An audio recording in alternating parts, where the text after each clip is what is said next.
Thank you for tuning in to Tamara for Georgia.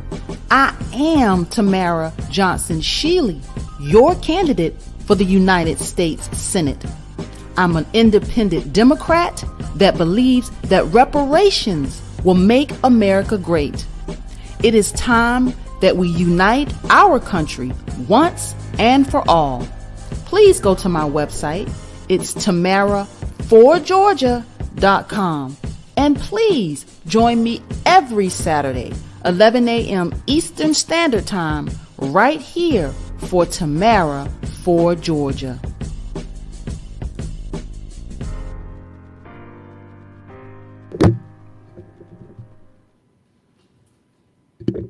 All right. Good morning. Good morning. Good morning. It is I think it's sunny. It's coming and going. It's a sunny Saturday morning here in Georgia, y'all. I just want to say thank you for tuning in. Thank you for joining me on this broadcast. I just want to let y'all know we have officially qualified for the United States Senate right here in the great state of Georgia. I am excited. I am ready. Let's go. Let's get this party started. It is time to take this bold agenda to Washington. So I just want to say thank you for joining me this morning. We're going to dive right in. I wanted to come to you today to talk about the Georgia's 2022 Democratic primary. We have a lot of candidates on the ballot. And I'm going to share my screen. Let me pull it up one moment. Let me share my screen because we're going to get this party started. There it is. Those that have qualified here in the great state of Georgia on the Secretary of State's website. What an exciting time. I know these primaries, they're going to be very interesting. We're clear about that. We're clear that these primaries are going to be very interesting. But I wanted y'all to see who is on the ballot here in Georgia. And let's dive in. So when you go to the website, Secretary of State for Georgia, sos.ga.gov. This is the list of qualifying candidates. And as you can see, let me see if I can make my screen a little larger for you. Let me get it. Yeah, as you can see, yours truly is at the top of the list. You know, Georgia lists the races in hierarchy: United States Senator, then governor, then your Congress seats. But we are at the very top. They list the candidates' names in alphabetical order. So for all the times that we have been ignored, we won't be.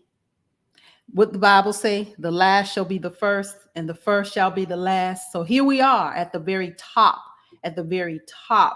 of the qualifying list. So here we are. But I wanted to take today to reintroduce myself to some of you and introduce myself to those of you who may not know who I am. Then we're going to see, I'm going to dive all the way in. I'm just not going to tell you. Just stay with me. It's going to be an education. It's going to be a whole lot of stuff happening here today. We got 1 hour to get it done. But I'm going to start by introducing myself. For those of you who may not know who I am Tamara Shealey. I am a candidate to the United States Senate right here in the great state of Georgia. But I always say, if you're watching this broadcast from somewhere else, I always say that no matter where you are in these United States, I will be your U.S. Senator. So I intend to have an open door. I intend to hear from people all over the country, and I intend to do the work. And I'm going to show you that I've been doing the work and I got all the receipts to prove it. So let's just dive right on in. I hold a bachelor's degree in computer information systems. I have a Juris Master's in law from Emory University, and I'm prepared. I have been doing this policy work for over a decade. I come from the beauty and barber industry. That is truly where my heart is. I love the work that I did. I love serving people. I love the work that I did. So a lot of people try to talk down on the fact that I come from such an industry where you service people on that level, but I'm very proud of the work that I did, and I'm proud of the professionals that I have had the privilege to continue to work with even to today. So we'll dive in. I'm just going to show you my receipts because I got them. I got receipts. So let me show you who I am and from whence I've come. I'm gonna make this larger and we're gonna play this video.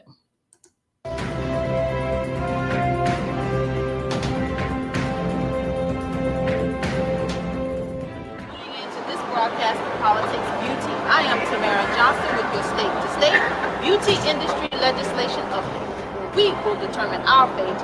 Politics Beauty is your voice in legislation. Now let's talk about what's going on across the nation.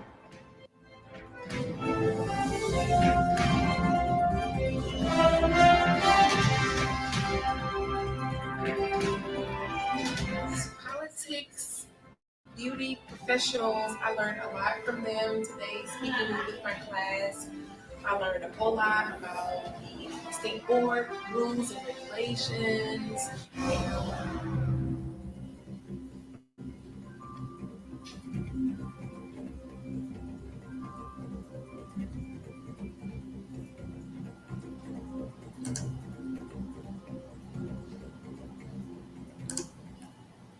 So that is from 2013. So I want you to know that, again, I've been advocating for my industry now for over a decade. I started doing this work in 2011. So I am not new to policy.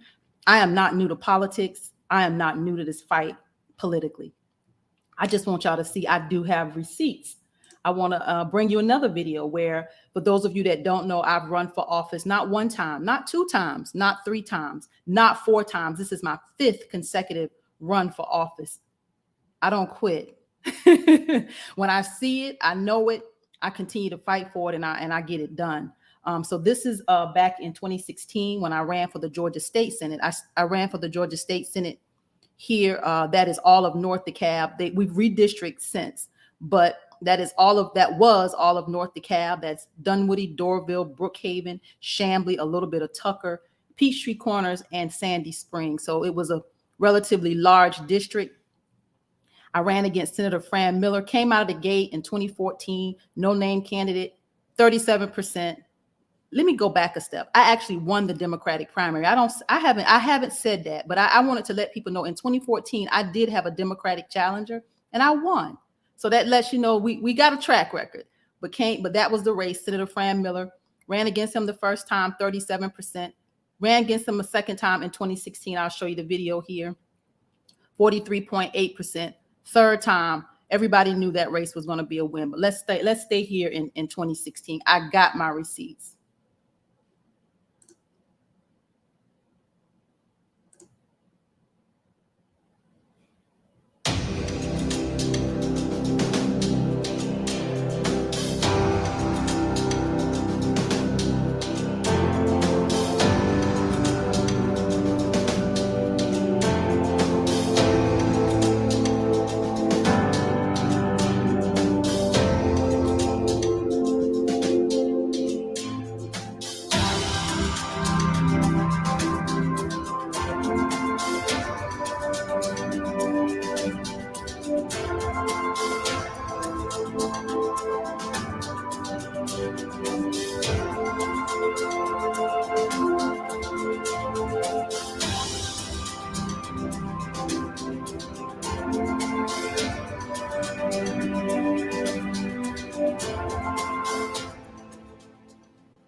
All right. That was my race in 2016. Came back again, 2018. My third run to the Bring U.S. home something new during the Rooms to Go anniversary sale. Shop our incredible selection of... Third run to the Georgia State Senate. And this is where I saw how politics really works internally. But let's play this video. This is from my this shot was shot in 2017, but this is for my race in 2018. It was just 7% more. The race was going to be won because I had done the work. We're living in a world where words have no boundaries and hate has no shame. We're living in a world of inequalities and injustices. And it's not just black and white, it's brown, it's red, it's yellow. We're living in a world where people's lives are disposable, where healthcare is a privilege and black lives don't matter. We're living in a world where a woman's body is not her own, where men can come to the table and legislate what she can and cannot do. We're living in a world where the air we breathe and the water we drink is not a priority. We're living in a world where your right to vote is being suppressed and your will to vote is being ignored. Georgia, Senate District 40, we can change the world with leadership that reflects the heart of this community. Leadership that works for all Georgians. I am not running because I saw an opportunity. Oh no, I'm running because I have a heart to serve and I want to help change the world. So this was my race in 2018. Let me close some of these windows so we can stay on target here. But that was my race in 2018. And that's when, again, I saw the inner workings of the Democratic Party. And disappointingly, I was primaried by operatives inside of the party. And the race was won. Sally Harrow ran against me, won. It was a race. I told the truth about what was going on in that district and what was going on that time. And it was a race. I was the Black candidate. And I had some good white people in the district that came back to me and told me that, Tamara, they're not going to vote for you over this white woman.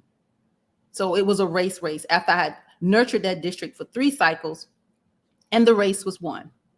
But nevertheless, God had a greater plan. And I was angry, but God knew, cool off, I'm going to send you back to school. And that's when I got accepted to Emory University to law school. And that is when 2019 rolled around. I'm still in law school, but God put it back in my spirit to run in 2020 for the U.S. Senate. But let's go back, because there was a second video in 2018, because there was a lot of young people that needed to see that I could relate and I could hear them, and I was going to speak for them and work for them. So I want to show you another video that was shot in 2018.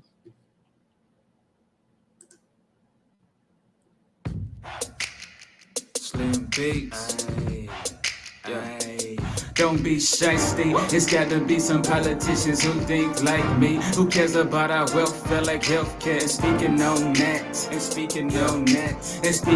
that, why do we pay for healthcare? So how about raising up the minimum wage? That's economic justice, but we all get paid. We need debt-free college, lower tax rates, so we can afford a home when we graduate. Wait a minute, why should we vote? Cause every time we do, there's no action, just quotes. I still have hope, I'm not giving up yet. You should vote too, think hard till you sweat. Make the right choice for you and your family, so America's future can be all that it can be. Go after what you want, that's all I have to say. And choose the right official to pave the way. Yeah, I had a great time. I have truly enjoyed, I will tell you this, every run. I have truly enjoyed my journey politically. Y'all have watched me grow up on the campaign trail. You have watched me mature. You've watched me learn to get better and better at having these conversations, hearing more of the issues. I feel like I'm equipped because I know it, I feel it, and it is who I am.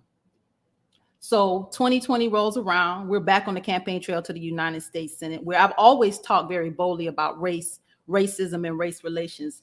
2020, we took it up to reparations, y'all. So I want to show you this video.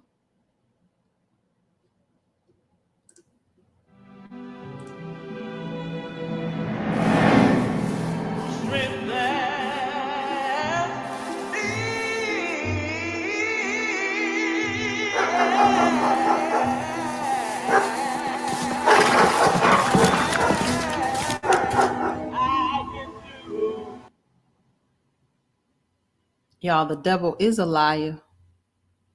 We just had a power outage. The whole neighborhood just had a power outage. The wind is blowing tremendously. If you guys can hear me, stay with me. OMG. The neighborhood. That's when you know you're on the right track. This is when you know you are on the right track. The devil can't stop you. No devil in hell is going to stop this campaign to the United States Senate. No devil in hell. So I know this is continuing to record. Prayerfully, you guys can hear me and see me, but the whole neighborhood just had a power outage.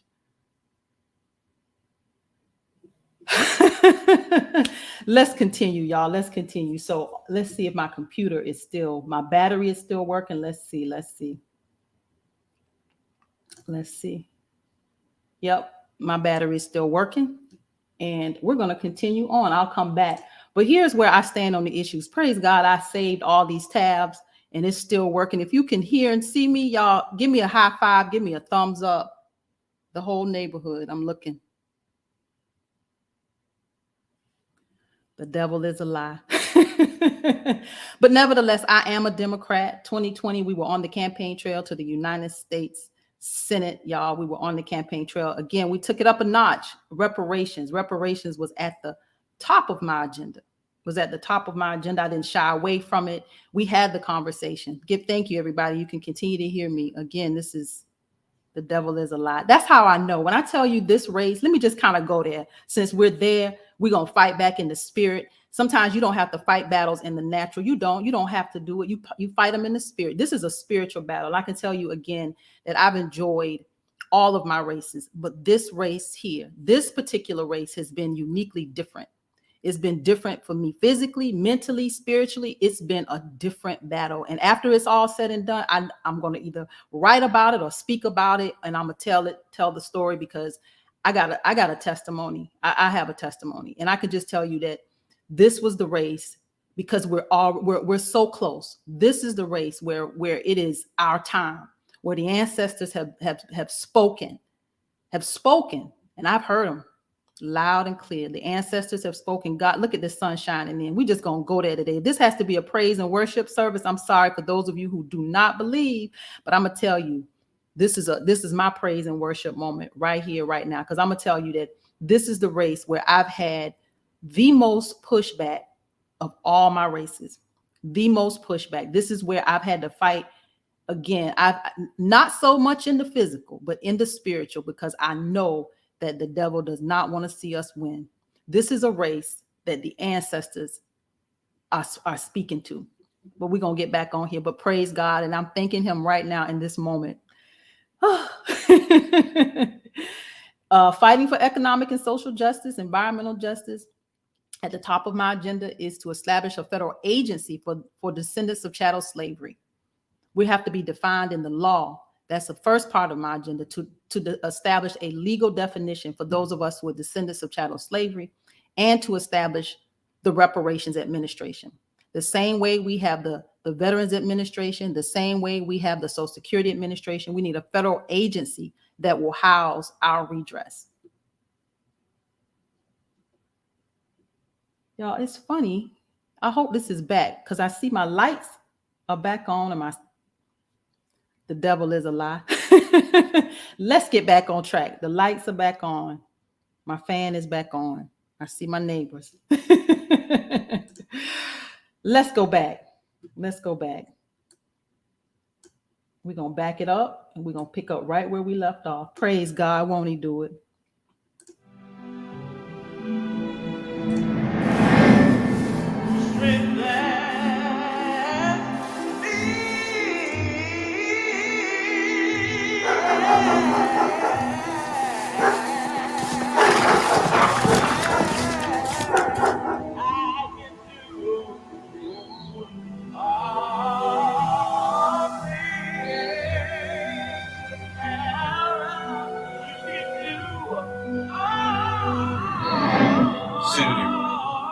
Senator.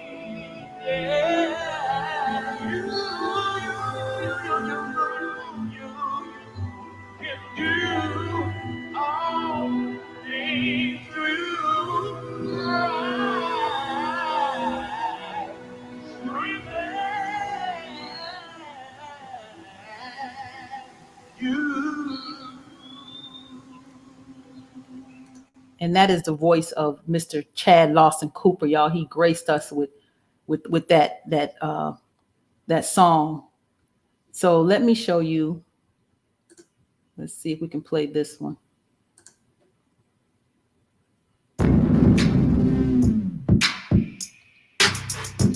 I am Tamara Shealey, your candidate for the United States Senate. And we have no time to be playing games. We need reparations now.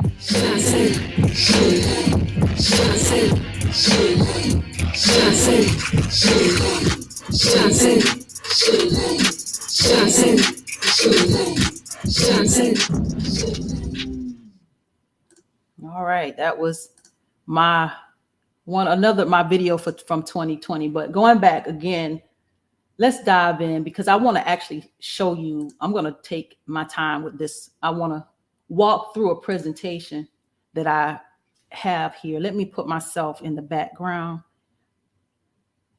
Okay, here we go. Reparations for the descendants of chattel slavery. Let me tell you why.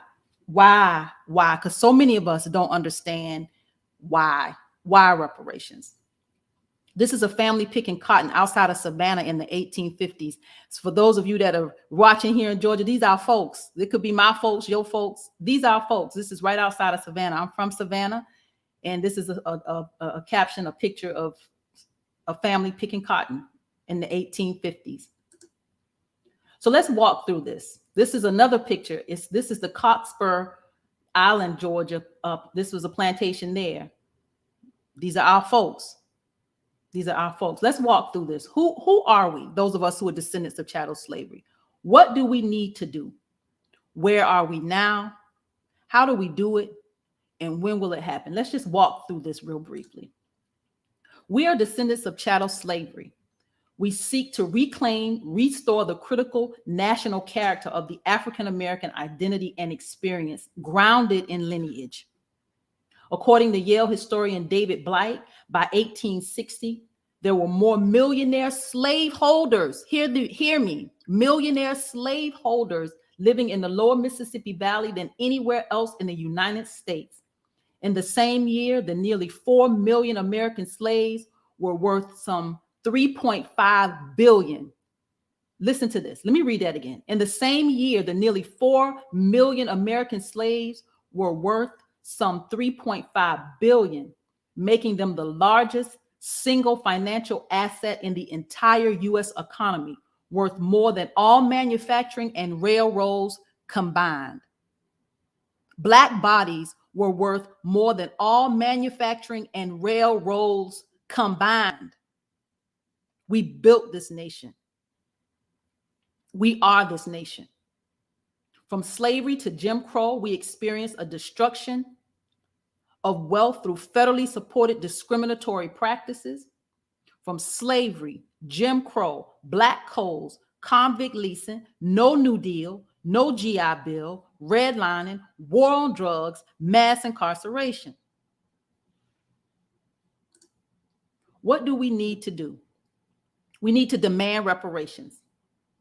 America must close this racial wealth gap.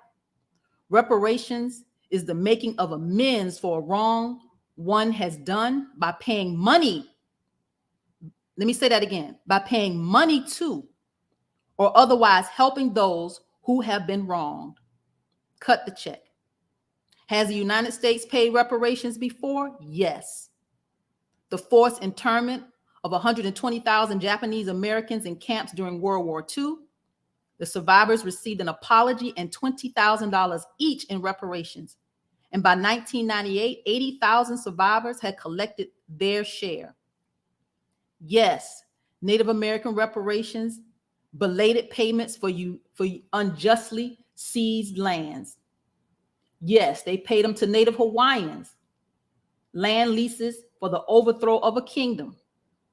They paid reparations on the Tuskegee experiment. There's compensation for medical brutality. The United States has proven unwilling to grapple with the enormity of its injustices stemming from slavery. We are in our next civil rights movement, and we must demand reparations.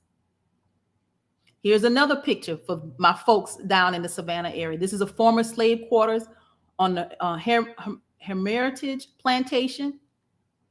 This is in Savannah, 1907. Where are we now? According to the Institute For Policy Studies' Road to Zero Wealth report, the wealth of the median Black household is on a path to hit zero by 2053. This was pre-COVID.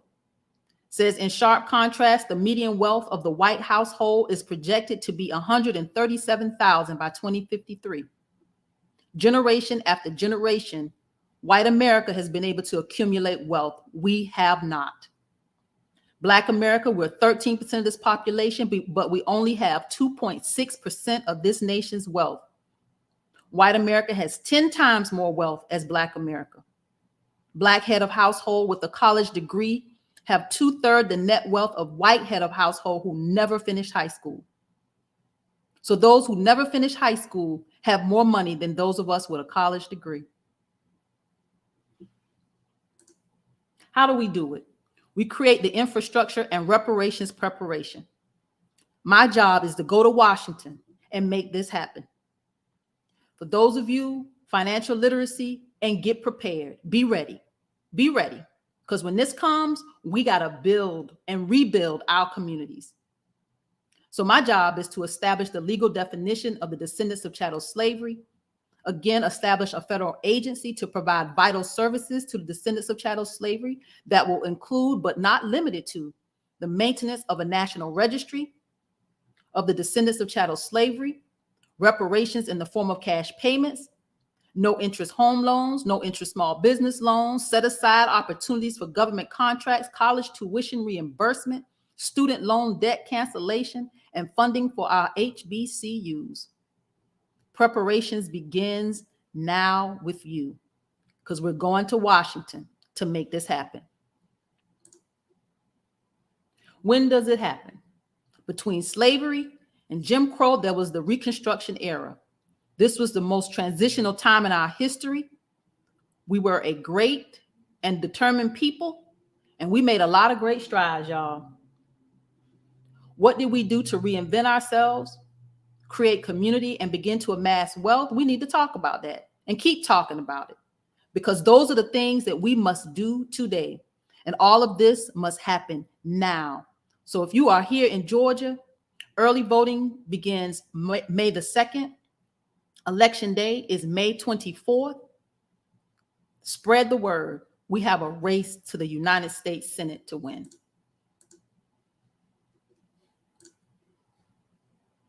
All right. So just wanted to, again, introduce myself and reintroduce myself to those of you who may not know me. I wanted to take this opportunity to do it. The devil tried to stop it, but God is good all the time. So I am primarying the Reverend Senator Raphael Warnock. And I want you to understand that this is not personal. This is political. He and I are both from Savannah. He and I went to high school together. I'm not sure if he was a year or two older than I, but he definitely was maybe a couple years older than me. And we were not friends, but we have the same circle of friends from back home. So this is hard for a lot of people that know both of us, because we are good people. I'm a good person, and I believe he's a good person. So this is not personal at all. This is political. So I want to show you my receipts, because I have kept up with everything that he's done or has not done. So I want to walk you through. So the legislation that he has sponsored, according to congress.gov, and this is where I want us as a people to be intentional about our candidates. Go look at where they stand on the issues and look at what they've done. All right. There's a lot of people that are running here, a lot of candidates that are running in races around the state here in Georgia who have already served. Go check their record. Go see where they stand on the issues and check their records. Let's do our homework. Let's do our due diligence. Let's not just send people to Washington because you Black. No. You a woman. No. That's not a reason to send anybody anywhere. Let's do our homework, because all skin folks ain't kin folks. So let's take a look at it. So he has sponsored 68 There's 68 bills here. They're not all bills in this list, but I'm going to start at the bottom because I want you to see there's 68 initiatives with his name on it, but these are resolutions and there are amendments, but the bills start at number 34. And I want to walk you through it because I have my receipts. All right. Senate Bill 278. This was the Emergency Relief for Farmers of Color Act of 2021. For those of you that followed this fell apart. This was a part of Joe Biden's plan, and this totally fell apart. So it was introduced, but it fell apart. All right, let's keep going. He did get one bill passed into law, Senate Bill 1031. It's a study on the disparities associated with race and ethnicity with respect to certain benefits administered by the Secretary of Veterans Affairs. So it's a study in the VA that he did get passed into law, Senate Bill 1031. But here's where I want you to pay attention. This bill, 1032, was introduced on March the 25th of 2021, just a couple months after he got into office. This bill has 24 co-sponsors. Now pay attention, because I'm going somewhere with this. And I start at the bottom because I want you to see these bills are in order based on the date they were introduced. So March 25th of 2021, 24 co-sponsors, but I want you to pay attention here. All the bills that came after this have very few co-sponsors. Let me tell you what this 1032 is. It's a bill direct the Joint Committee of Congress on the Library to obtain a statue of Shirley Chisholm for placement in the United States Capitol. So this is to put a statue of Shirley Chisholm in Congress. His best legislation, and I want to show you this, from March 25th until February the 17th, 11 months. And I've got my receipts. So here we go. All the bills that were introduced after this, I want you to see where I've highlighted red. Let me make my screen larger because I don't want anybody to say they couldn't see it. You can look it up. It's on the congress.gov's website. These bills have very few co-sponsors. Again, his best legislation introduced was a statue of Shirley Chisholm back in March.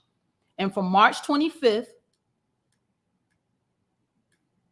through, these are all the bills that came after that Shirley Chisholm bill. Look at the number of co-sponsors. Very few. His best legislation was a statue of Shirley Chisholm. I want you to stay with me. Very few co-sponsors on every bill after March 25th. Stay with me. Look at these single digits for the most part. All the bills that came afterwards, very few co-sponsors. His best legislation, we're already into December. See the date? And here's a bill that I'm still confused about. Senate Bill 3420, the Freedom Riders Congressional Gold Medal Act. No co-sponsors when it first was introduced, but it was reintroduced and it has 21 co-sponsors. And why does it have two different bill numbers? And we've been trying to get an answer. We don't know. And to this day, we still don't know. But nevertheless, his best legislation is a statue of Shirley Chisholm. Stay with me. This is a bill here that was in the media to extend the authorization for the Augusta Canal National Heritage Area, Arabian Mountain National Heritage Area, and Gullah Geechee Cultural Heritage Corridor that was in the media. Here it is. But it has no co-sponsors. So I'm confused there. Stay with me. Again, his best legislation is a statue of Shirley Chisholm, introduced back in March 25th. We're already into February of this year, 2022. And he started introducing more legislation. These bills, 1, 2, 3, 4, 5 bills came out. Is that 5 bills or 6? 6 bills on the 17th. I believe he saw us coming. But it's okay. Again, this is political, y'all. This is not personal. All right? Still very few co-sponsors on these bills. Here we are. Senate Bill 3700 that was introduced on the 17th has 29 co-sponsors. Affordable Insulin Now Act. And here's what he's running on, because I've seen the ads. And now he's talking about this Affordable Insulin Now Act that was just introduced on February the 17th. And up until February the 17th, his best legislation was a statue of Shirley Chisholm. This bill, the Affordable Insulin Now, has 29 co-sponsors. His best legislation, the statue of Shirley Chisholm,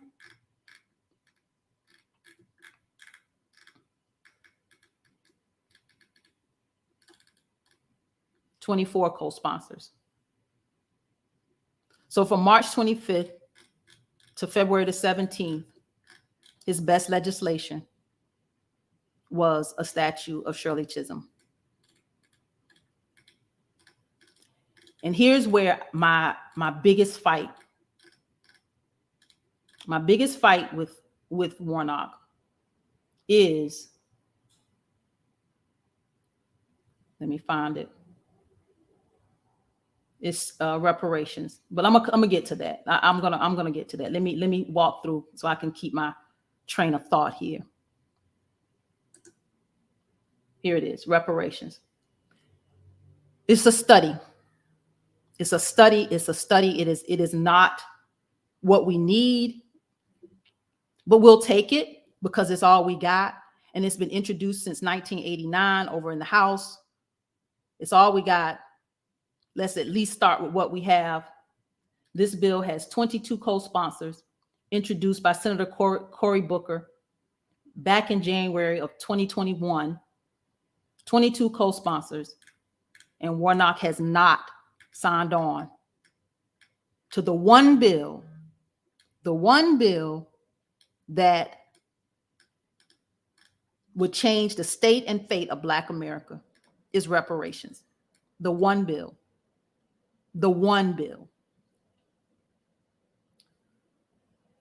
So I want you to see how he's not wielding his power. Okay? He has his name co-sponsored over 298 bills. 298 bills. And the 20 some odd bills that he has very few co-sponsors, but he's put his name on over 298 bills that belong to other legislators. Sounds like somebody owe you a favor, bruh. I need you to go cash in on that, because I wouldn't be putting my name on everybody else's bills, and I can get only a handful of you to put your name on mine. That's not a way to wield your power. Y'all get mad at Manchin and Sinema. I don't get mad at them. Now, I don't agree with their policies, but I don't get mad at them for the way they wield their power. And that is what being in Congress is all about, is how you wield your power. So 298 bills. But let's see what they are.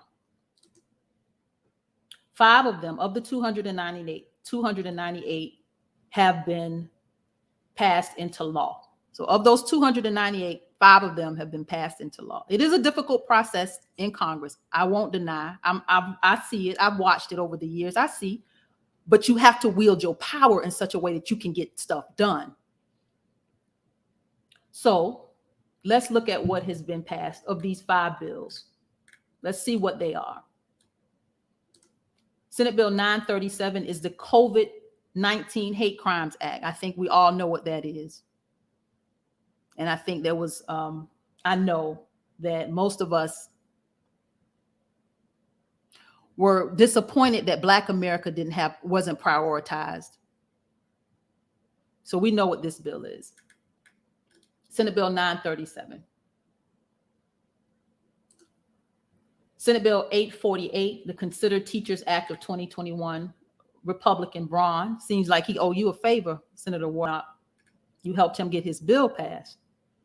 Okay, this is the Considered Teachers Act of 2021. This bill revises the service obligation verification process for the teachers' education assistants for college and higher education, the Teach Grant Program. Says this bill provides a process for the Department of Education to reconsider and reverse the conversion of a Teach Grant to a loan. This bill also establishes certain program flexibilities with respect to the service obligation of teachers affected by the COVID-19. So this sounds like some relief for teachers. So this, sounds like good legislation, but seems like Senator Braun owes Senator Warnock a favor. Senate Bill 578 is the FASTER Act of 2021. This is Senator Tim Scott. Sounds like he owes Senator Warnock a favor. Republican out of South Carolina. This is the Food Allergy Safety, Treatment, Education, and Research Act of 2021. This bill expands the definition of major food allergen for the purpose of certain food labeling requirements to specifically include sesame. So this is about food allergies. This is Tim Scott. Sounds like Tim Scott owes Senator Warnock a favor. Senate Bill 475. Here's the Juneteenth National Independence Day Act, making Juneteenth a holiday, June 19th. Senate Bill 452. This is the Willie O. Renee Congressional Gold Medal Act.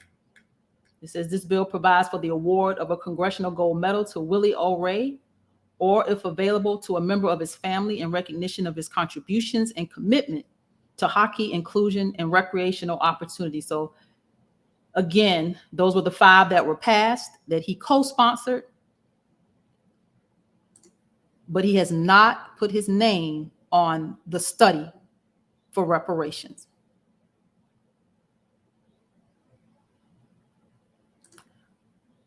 There we are. There's a lot of candidates on this ballot, and I'm just going to encourage you to take the time to research candidates. Do not just take them for their word. Somebody asked me, where are your commercials? I say for every 1 or 2 I could possibly do, he would do 20.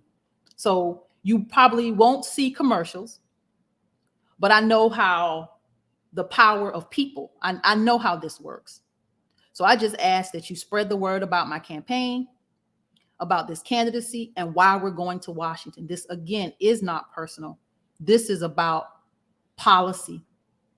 This is about policy. This is about where we are, specifically those of us who are descendants of chattel slavery, Black America. We are hurting.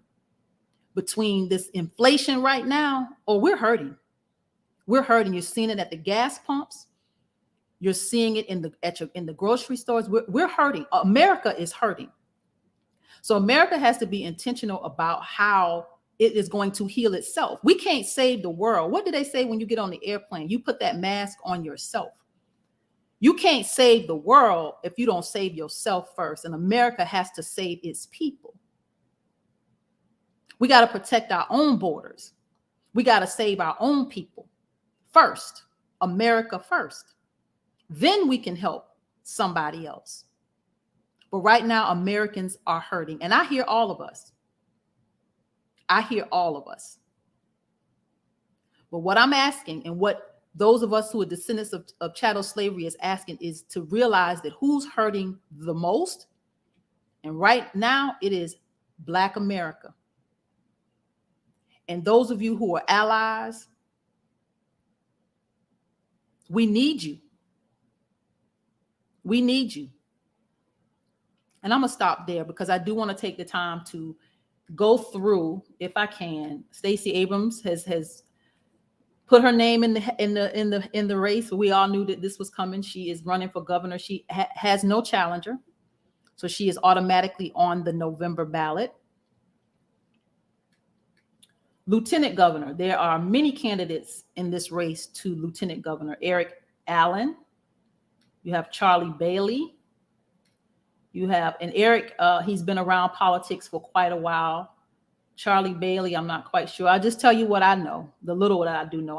And I'm hopeful. Here's going to be my ask, that these candidates, I'm gonna invite them to the broadcast. I'm gonna invite them to come and talk about why they're running, what uniqueness they bring to the races that they're running in, who they are. Like I want an opportunity to invite these candidates that are in these races. So be on the lookout. Let's see if they will come. Hopefully they will, because here's where the Democratic Party, our party, we don't get it right.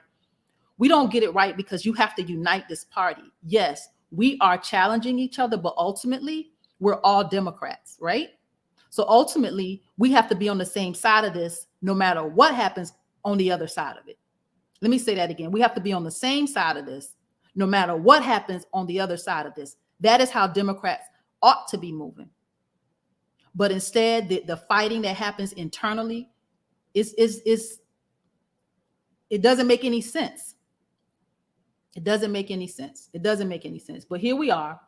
So we have in the lieutenant governor's race, we have Charlie Bailey, again, Eric Allen, Tyrone Brooks Jr. I believe his father was a legislator. He was in the House of Representatives. Tony Brown, not sure I know who he is, but look forward to meeting him. Kwanzaa Hall, he actually served in Atlanta. I haven't met him, but know who he is. Served in Atlanta, either city council or county commission, not sure, but I knew he served in the Fulton County area, and actually won John Lewis's seat for about a month before Nikema Williams actually took the seat. So there's conversation there. Kwanzaa. Jason T. Hayes, don't think I know who he is, but look forward to meeting him. Derek Jackson served in the House of Representatives. Look forward to having a conversation with him. R. Malik, not sure who he is. Renita Shannon, she served in the House here in Georgia. So there's a lot of people in this race to lieutenant governor. I would encourage you, take the time, go to their websites, see where they stand on the issues, and do the research. Go get your receipts before you make a decision. Make an informed decision about who you give your vote to. Just like the money in your pocket, that vote is your currency. That is your exchange. Everybody can't have your vote. And they got mad at me back in 2018 when I had an initiative called Withhold the Vote. Withhold the vote is a negotiating tactic. Withhold is a negotiating tactic. It's an exchange. You give to me, I give to you. I'm going to withhold this until you give me what I want. So withhold the vote was not anything to say don't vote. And they try to demonize me. Oh, she's telling people not to vote. That was a damn lie. I was telling people to use that vote and be strategic with that vote and trying to educate people on the power of that vote. Here's the problem. We're told how to vote. We're not taught how to vote. Let me say that again. We're told how to vote. They tell us who to vote for, but they don't teach us who we need to vote on, on how we need to vote and who we need to vote for. That you got to do your homework. You got to do your research. This is where it aggravates me, because I was talking to someone the other day and they said they told their child, just go in there and vote for the D. Everybody with the D behind their name. No. How about educate yourself on who these candidates are, all of them? Because you never know where you find that right candidate. This is a two-party system. My son said this to me when he was in high school. He said, Mom, this is a two-party system. You just got to pick a side. You pick a side to run, but you don't have to pick a side in every vote. Figure out who is in there for you. So I'll digress. Feel like I'm going on a tangent. So lieutenant governor's race, pretty packed. Secretary of State, we got D. Dawkins Hagler. She has served in the House, been around politics for quite a number of years. John Eves, Fulton County Commissioner, I believe he was, been around politics a long time. Floyd Griffin, state senator, been around politics a long time. B. Nugent, served over in the House. Michael Owens, I believe Michael Owens he's definitely been, very active in politics, I believe up in Cobb County, I believe, but very active in politics. So Secretary of State, do your research, do your homework. The Attorney General, Jen Jordan, served in the state Senate. Christian Wise Smith, I don't think I know her, but look forward to the conversation. Hopefully she and Jen will accept, because I'm going to invite all the candidates from the top of the ticket to come on the broadcast and let's talk. Let's talk about these races and let's talk about what, uniting this party. To me, that is leadership. Commissioner for Agriculture, we have Winfred Dukes and Nikita Hemingway. I don't know Winfred. Look forward to the conversation. Nikita, she's a grower, a flower grower. I believe she's into flowers. Nikita Hemingway, yes, I look forward to the conversation. Fred Swan, been around politics a long time. Look forward to the conversation with these candidates. Let's talk. Commissioner of Insurance, Ralph Baker. Haven't met him, but look forward to the conversation. Janice Law, she's run for insurance commissioner in the last election. Been around politics for a while now. Matthew Wilson, he served, I want to say, in the House. I hope I'm getting it right, Matthew, but know who you are, but look forward to the conversation. The state school superintendent is Carrie Hitchens. Haven't met Carrie. Look forward to the conversation. Jaha Howard, he's been around politics for a while. Look him up. I think he's a dentist, but been very active in politics locally to, I believe, Cobb County, if I'm getting it right. Look forward to the conversation. James Morrow, haven't met him, but look forward to the conversation. Alicia Thomas Searcy, look forward to the conversation. Labor Commissioner of Labor. We got William Bodie. He served in the House, been around politics for quite a while. Thomas Dean, don't know Mr. Dean, but look forward to the conversation. Nicole Horn, haven't met her. Look forward to the conversation. Lester Jackson out of Savannah. He's been around politics a very long time. Look forward to the conversation, Mr. Jackson. Look forward to meeting you. Nadia Serency, haven't met her, but look forward to the conversation. Commissioner of Labor. I am going to invite all of them to the broadcast. So those at the top of the ticket, just wanted to bring some insight to where we are here politically in Georgia. I am Tamara Johnson Shealey. I am your candidate to the United States Senate. I just want to say thank you, everybody. Thank you for joining us on this broadcast this afternoon. I'm going to get back to my desk. We got a lot of work to do. So I'm going to get back to my desk and get back on the campaign trail. I will see you real soon. If you have not gone to the website, please do go to the website, donate, volunteer, be a part of where we are and all that we're doing. We, again, have a race to the United States Senate to win. And I will see you next week.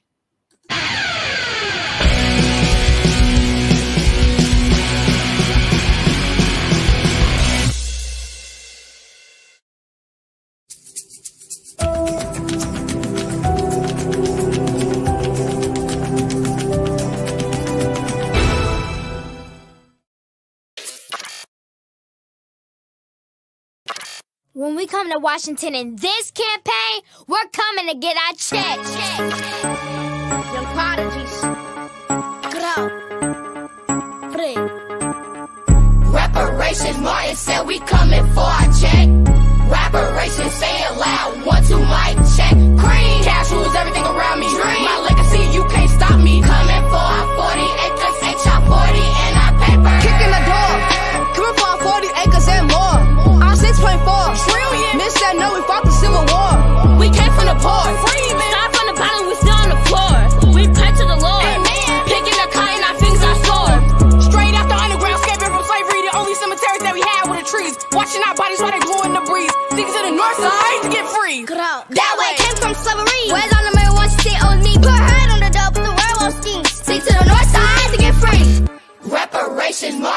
we coming for our check.